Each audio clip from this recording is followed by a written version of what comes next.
YouTubers, my beautiful lovies. Welcome to my safe space, my safe environment, my safe corner. My name is Onela Skobulwana and this is my YouTube channel, my Christian YouTube channel. Thank you so much for popping by and thank you guys for keeping on subscribing. I see we are almost at 400 subscribers and I'm definitely sure, without a doubt, without any doubt, I'm definitely sure that by the end of this month we'll be at 500 subscribers, which will also still mean a lot. Even this number that we are at, it really means a lot. So if this is your first time popping by to my channel, then welcome honey to my channel. Don't forget to hit that subscribe button together with that notification bell so that you do not miss out on any other video I do post. In fact, you're notified about each and every video I do post, and you're also to comment and probably be the first one to even comment. I see some people are also once they get the notification bell, they just come and say, hey, we are just marking the register, we want to be the first ones to comment. So if you want to be that one, then please do not forget to do that. So today I wanted to talk about comparing ourselves to others. This is something that I think everyone does it, you know. I used to do it, and unawarely sometimes, you know, it happens so easily that when you're on your phones, I'll make an example of a social media platform that I love using the most, Instagram. When I'm on Instagram, it used to be so easy for me to start the comparison game. Like, I'm on Instagram, one moment I see someone looking pretty, and then I start to compare myself to that person. I start to compare how I dress, I start to compare how I look, I start to compare how that person's life's going. If they're married, I start to compare my marriage to theirs, their car, their body, everything. And before you know it, I'm cornered now in this comparison corner, and I'm feeling some type of way because I feel that something is not right with me. I feel that something is just not enough, or just because that's what comparison does to you. Now I want us to quickly look at the signs of comparisons based on what I've experienced, because number one, what I've experienced that comparing yourself to others does is that it steals your joy. It really does steal your joy. You start, like I said, you start comparing yourself to others, and before you know it, you're thinking that I'm not happy. You start to think that I don't have this, I don't have that, because you really want to be like that other person. You start to think that you start to become miserable. You start not to see anything good out of your life. You start to not to see anything wow or exciting about your life. So comparing yourself to others steals your joy. It steals your joy, and you know, before you know it, you are this miserable person. You're this person who's always not looking forward to things, not because that's who you are, but because you've stepped into this corner of comparing yourself to others, and it has stolen your joy, and you've become a prisoner of that corner, or a slave of that corner. And secondly, what comparing yourself to others does is you start to believe that God loves you less. You start to look at yourself. So for example, I'm comparing myself to someone, and I see this person has a beautiful car, this person is married, this person is beautiful, this person has this type of a body, this person dresses like this person has this type of a house, this person has this type of education, this person is you know. And it's so easy for you to start putting yourself in that corner of saying, but God, why do they have all of these things and I do not have all of them? You know, you start to put yourself in that corner that, okay, people don't always have everything. You always have that one thing that you're short of, but it seems like I'm short of everything. And then you start not to feel anything God says, or hear anything God says, or anything He does for you. You start becoming this unappreciative person because you've got a house, but now why are my peers, or why is that specific person owning a bigger house than mine? So God, you love that person more than you love me. It's so easy to get to that point of believing that God loves you less than any other person, which is not true. And lastly, it's so easy for you to believe that nothing good comes out of your life, or nothing good that you do.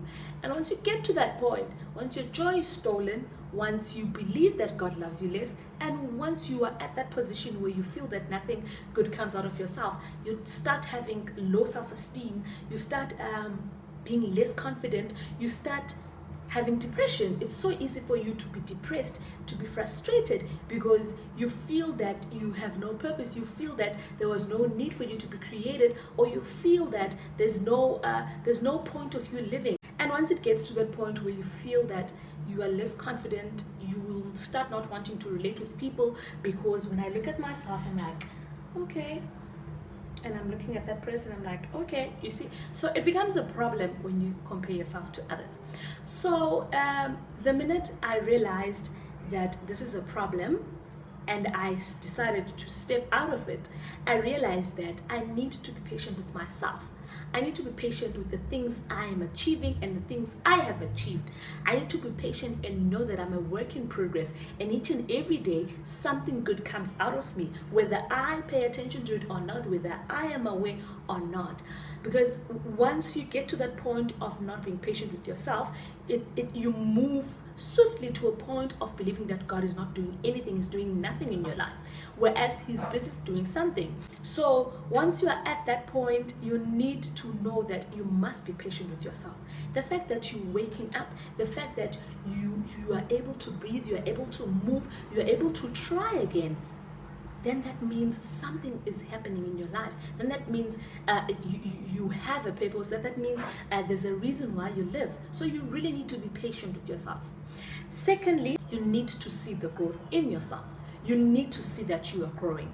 There's just no way that you are growing. It's either you're growing or you are dying. And the fact that you're alive, it simply means you are growing. So the fact that I am here today, the fact that I am this age, the fact that I am doing this YouTube channel now, 2 years back I wasn't YouTubing. 2 years back, not 2 years back, let me say a year back. This time last year I wasn't this confident. This time last year I wasn't this person that I am. So it simply means I am growing. So I need to recognize the growth in myself. I need to see the things that are making me a better person. Last year around this time, there are a lot of things that I hear that were not there last year, and I just realized that there's a lot that can happen in a year. So you need to see the growth in yourself. You need, even if you can't see it, then dig very deep and find it, because there is growth in you, there is change in you. Even if it's small change, even if it's a little growth, but you need to applaud yourself. You need to be proud of yourself, and you need to believe in yourself that there's still room for more growth. Lastly, you need to remain positive. You need to speak positively to yourself. You need to do that, because that keeps you stable, that keeps you grounded. Just this morning, I had a bad dream, and I think the reason why I had this bad dream, because someone had said something very bad to me on Sunday.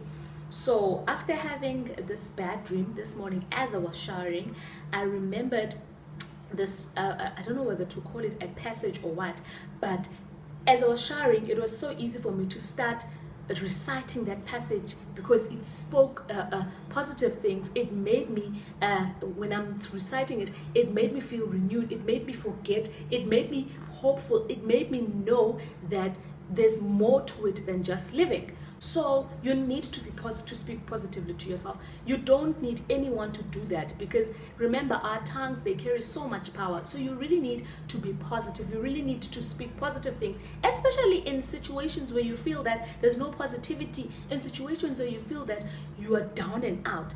Like this morning, I was really down and out as I was showering. I'm exhausted. I need to go to work. I need to do this. I need to do that. And what's clouding my mind is this bad thing this person said to me. So as I was sharing, I recited words like, came against each and every negative vibes, every negative energy, every negative word spoken against me. It will not come to pass. I needed to remind myself, and I needed to bring that positiveness. And when I got out of the shower, that thing that person said has not changed. That thing that was there has not changed, but it's just that I have changed. I have been renewed. I have been transformed. I have been refreshed by the words, because our words, they carry so much power. So those are the 3 things that I would really love for you to start practicing, to start doing, because now it's so easy for me not to compare myself to others, because number 1, I'm scared of losing my joy. I'm scared of moving from a place of happiness and of joy to a pit of miserable life, and a pit of sadness, and a pit of all the bad things. I don't want that. You're allowing that comparison to make you feel that God loves you less, which is not true. the fact that you're alive, the fact that you're there, the fact that you're watching this video, the fact that you're at this position that you're at in your life. And when I say position, I know one would think that it's easy for her to speak of a position because she's probably in a good position. I know what it's like to be in a good position. I know what it's like to be in a bad position. But in all things, I've learned to say thank you. So in whatever position you're at, be grateful and know that God loves you so much. And lastly, you need to know that you were born for a purpose. When God took his time creating you, he knew what he was doing. He wasn't just bored and he just thought to himself, you know what, let me just create Ornella. No, he was not bored. He knew what he was doing. And even if you cannot see it now, but I want you to know that something good will come out of you. So don't allow yourself to fall in that pit of comparison. You were born for a purpose, and there's nobody that is as beautiful as you. There's nobody that is hardworking, that is meant for success, that is meant for greatness, that is meant for all the good things than you. So stop comparing yourself to others, because you are just putting yourself in that pit. You are allowing yourself to be a slave of that miserable comparison pit. So thank you so much for watching my video, and I hope that you will not forget to subscribe, to comment, to like, and share. Above all things, to know that there's no great person than you. So thank you so much, and I love you, and I'll see you on my next video.